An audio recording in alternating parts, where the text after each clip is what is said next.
Alright everybody, this is going to be my first video here on one of my actual pets. This is going to be on the Chilean rose-hair tarantula. The Latin name is Grammostola rosea. I prefer to use the Latin name, so get used to hearing the Latin names of each one of my animals, because when talking about them, they're the best way to recognize the exact species that you're talking about.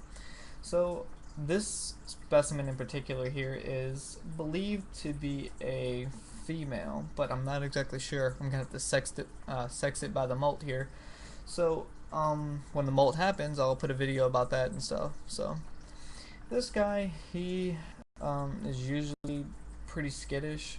So he was a little skittish when I got him out today. So I'm not sure how he's gonna act to this video.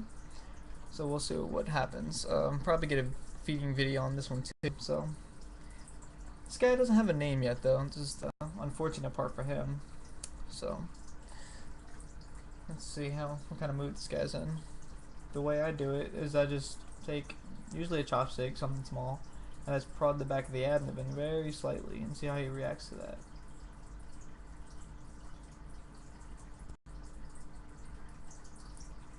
And usually if they turn around like that he just did, that means they're probably not in the best mood. That's why the Grammostola rosea is not very good for a beginner species. This was actually my first tarantula, but not my first arachnid, so I mean, I wouldn't exactly consider myself a beginner when I got this guy. So, but I've never actually handled him other than, actually I've handled him twice, but it was the one time was the first time I actually put him in this enclosure, and the other time was when I just took him out to see how he would do, and he actually kicked his urticating hairs on me, which are located on his abdomen here. So see if I can get some better video here. Yeah, I'm using my webcam, so it's kind of sucky. But as you can see, well, as you probably can't see, they have these little urticating hairs all over their abdomen here, and they use those for a defense mechanism. They kick them up, and then they wipe them or flick them in their attackers' faces as a defense mechanism. So let's see how he does with some feeding here.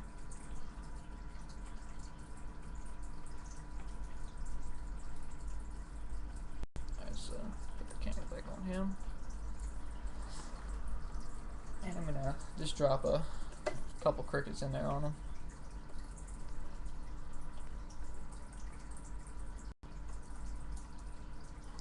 Let's see if I can get some good shots of this.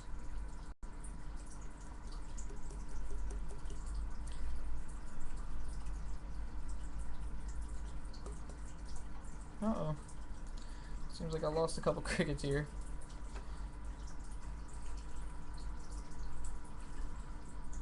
I hate when that happens. So there's one in there. And he got it. So just let you see what he does for a second here. So I'll try to capture my other crickets that I seem to have dropped.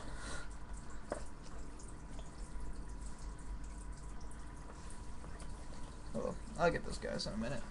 But yeah, what they usually do, or what this guy usually does in general, so he'll get his prey, and you'll see his spinnerets on the back here. Spinnerets, those two little finger-like things that they look like. He starts to spread a web on the ground, and he'll go around in circles and just making a little bed of a web, and then he'll use it to wrap his cricket up in. So it's kind of like a little containment system. But when he has more than one, it's really good for him, so he's able to hold them all together really well so he can eat. So let's see if I can get some better footage.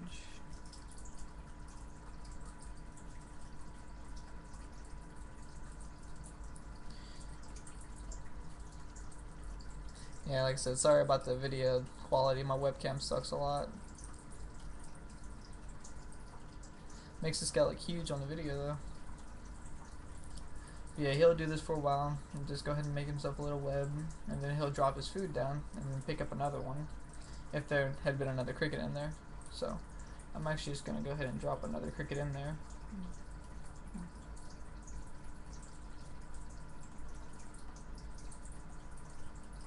And he's going to get it in a second.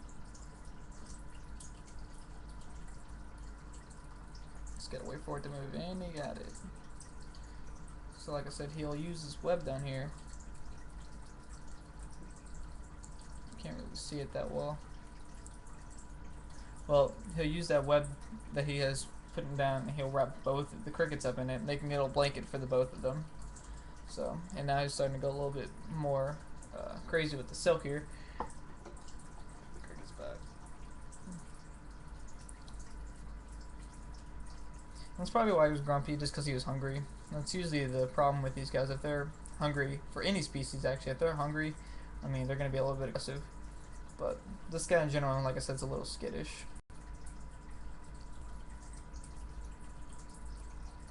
So yeah, this is pretty much what they do. This is his enclosure. Let's just get a little higher here.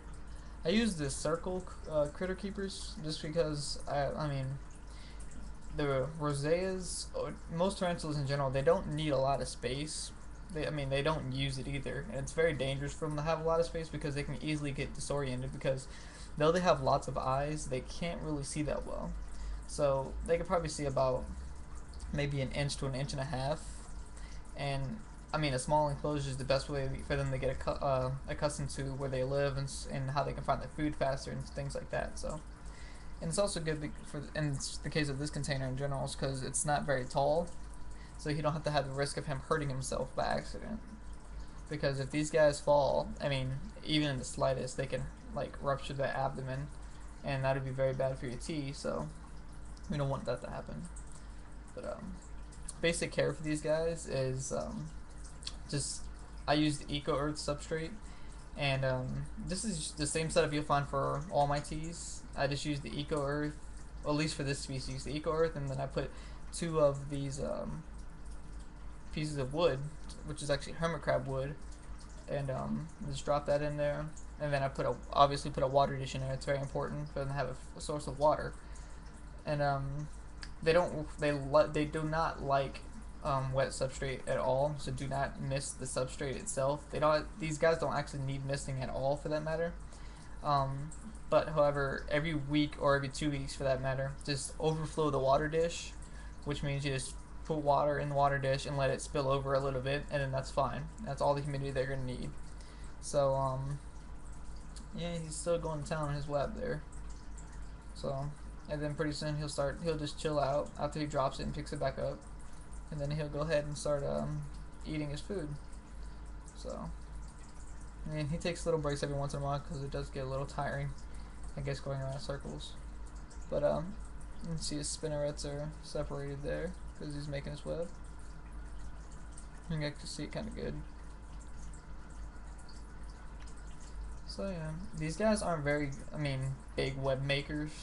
I mean, I've seen some videos where their enclosures are completely white for the most part, and that could be one of 2 things. One, it could be a male making a sperm web because he's ready to mate, or 2, it's just a female tea who's been in her enclosure for a long time and she's had time to make a lot of webs. So, yep.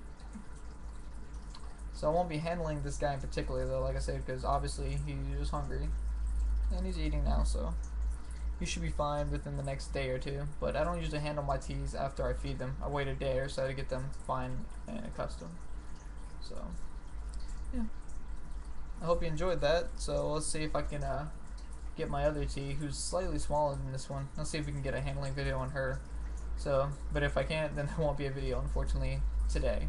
So I hope you guys enjoyed, and thank you very much for watching, and have a good one.